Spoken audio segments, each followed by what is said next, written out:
Terminou agora a partida entre Operário e Goiás, 1-1. E, gente, é impressionante como o Goiás está doando a vaga dele no G4 para algum time subir para a primeira divisão e ele ficar para disputar mais uma Série B o ano que vem. Pra você ter uma ideia, o Goiás nos últimos 10 jogos ganhou 2 partidas.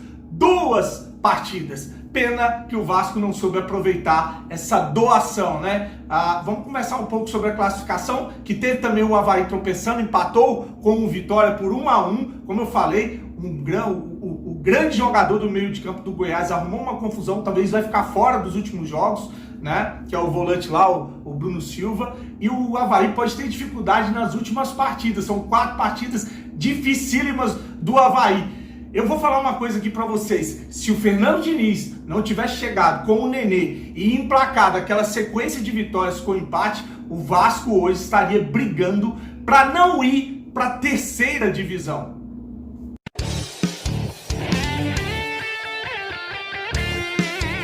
Vascaíno do Cerrado.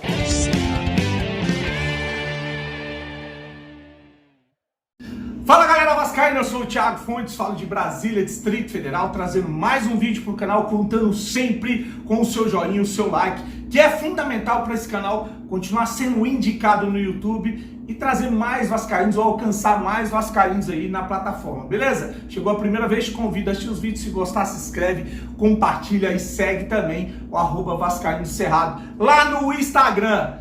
Vamos falar de futebol, né? Que a galera aí, principalmente os Nutella, amam aí as possibilidades do Vasco se classificar. Tem gente fazendo cálculos aí que o Vasco com 62 pontos vai chegar aí à primeira divisão. Uma tarefa muito, mas muito difícil. Como eu falei no início do vídeo, se o Fernando Diniz e o Nenê não tivessem chegado aí para encarar esses jogos com a saída do Lisca, talvez a gente estaria, talvez não, com certeza o Vasco estaria brigando para não cair para a Série C do Campeonato Brasileiro. Olha só que gestão maravilhosa, olha que trabalho excepcional que mantém esse executivo de futebol no cargo, não sei esperando o que para demitir esse cara horroroso que fudeu com o São Paulo e veio fuder com o Vasco da Gama. Pra você ter uma ideia, o Avaí e o Goiás tropeçaram mais uma vez. O Avaí empatou com o Vitória, eu falei que o Avaí ia ter muita dificuldade, porque o Avaí perdeu ali o volante que tá dando ali uma cara para esse time, principalmente o setor defensivo, que é o Bruno Silva, e ele foi expulso, jogou caneleira no torcedor, peitou o árbitro, vai pegar um gancho, vai ficar fora, e o Avaí, dos últimos 6 jogos, só ganhou 2, dos últimos 6 jogos, só ganhou 2, e o Avaí tem, na sequência, 4 jogos agora. Pega o CSA em casa, pega o Guarani fora, pega o Náutico fora e encerra com o Sampaio Corrêa em casa. É uma sequência difícil para um time que oscila demais sem esse meia que eu falei que vai estar aí suspenso não sei quantos jogos, né? Então, o Avaí que tinha ali a vaga garantida, dando um mole para esses times que estão chegando, principalmente os times de Alagoas. Você tem o CSA em quinto com 54 e o CRB em sexto com 54 também.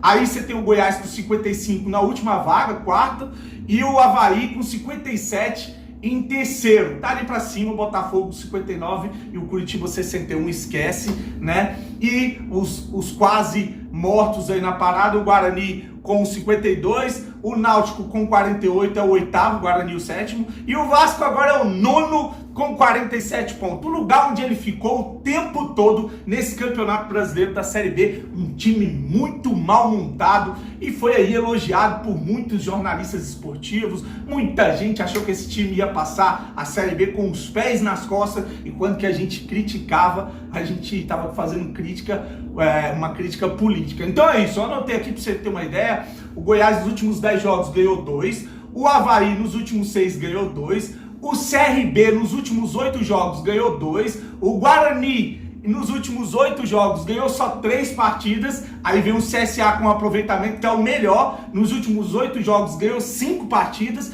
e o Vasco, pasme, nos últimos 8 jogos ganhou 4. O grande problema é que nos últimos 3 jogos o Vasco não ganhou nenhum, são 2 derrotas e 1 empate.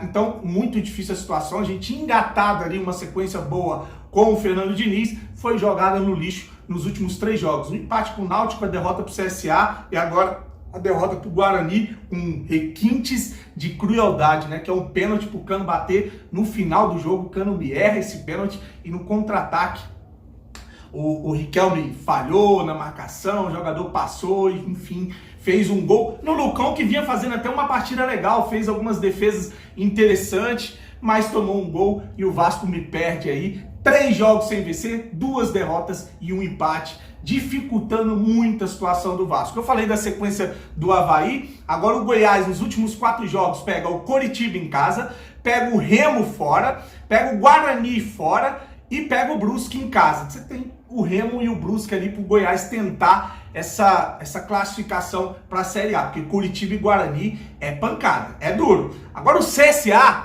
para mim, é o time que vai acabar aproveitando essa situação, porque além de ganhar do Vasco, além de ter uma sequência de 8 jogos e 5 vitórias, olha os adversários do CSA. Pega o Avaí fora, um adversário difícil, o Guarani, ele pega o Confiança em casa, depois pega o Náutico fora e encerra com o Brasil de Pelotas em casa. Então o CSA vai ter o Brasil de Pelotas e o Confiança para poder tentar garantir essa vaga e brigando ali com o Avaí e o Coritiba também. São os 4 jogos que o CSA enfrenta. Eu recebi uma mensagem de um torcedor lá de Alagoas, que acompanha o CSA, que falou que a direção do clube, né, os gestores do CSA, prometeram 6 milhões de reais para os jogadores dividirem se eles conseguirem a vaga para a Série A. Diz que eles estão entrando em campo e comendo mato, comendo capim, fazendo das tripas corações, correndo por 2, por 3, por 4. Os caras estão jogando com atitude.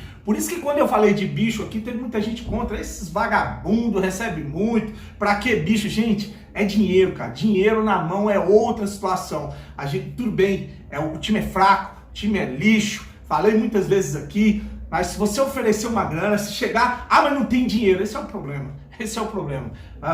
O milionário que pegou o Vasco não tem dinheiro, né? É quebrado. É impressionante. Então, eu não sei como, mas o CSA prometeu 6 milhões.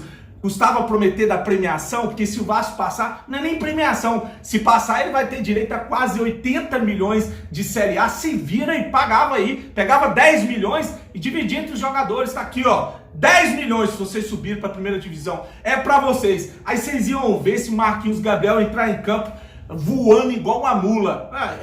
Dinheiro é outra coisa. Dinheiro na mão é outra coisa. Você ia ver esses jogadores correr muito mais do que eles correm, porque é só pose.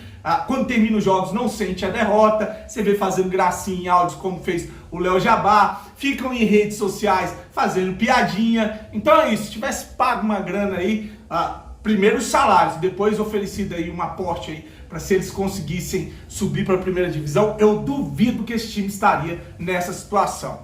Essa é a minha opinião. Se você falar que não concorda, que não tem que dar dinheiro, é um time de vagabundo, não merece nem o salário que ganha, respeito a sua opinião, inclusive entendo a sua opinião. Beleza? Deixa sua mensagem. Hoje eu tive que passar o dia fora, minha filha teve um problema de saúde, corri com ela pro hospital, passei o dia inteiro, cheguei agora cansado, vim conversar com vocês porque estava acabando o jogo do Goiás. Graças a Deus deu tudo certo, já tomou o medicamento, tá dormindo, tá tudo bem com ela. Só agradecer a força que todos vocês têm dado, a galera lá do grupo no Telegram e no Instagram, todo mundo que tem dado apoio ao canal, tomando muita pancada de gente de todo lado que fica insatisfeito com a nossa forma de falar, principalmente porque eu falo palavrão, quando eu tô puto, mas você vê, os vídeos, as maiorias que eu falo, eu converso na moral. Se eu explodo para falar palavrão é porque a coisa tá ruim mesmo e eu falo como torcedor, não é para forçar para ganhar like, visualização, entendeu? É isso. Quem me acompanha sabe muito bem. Quando eu tô nervoso, quando eu tô estressado, principalmente em pós-jogo ou quando tá próximo de algum jogo, a gente já fica num clima de estresse, de tensão, que é normal, tá bom? Agradecer a todos vocês. Fiquem com Deus. Um ótimo fim de semana, um fim de semana abençoada e saudações vascaínas.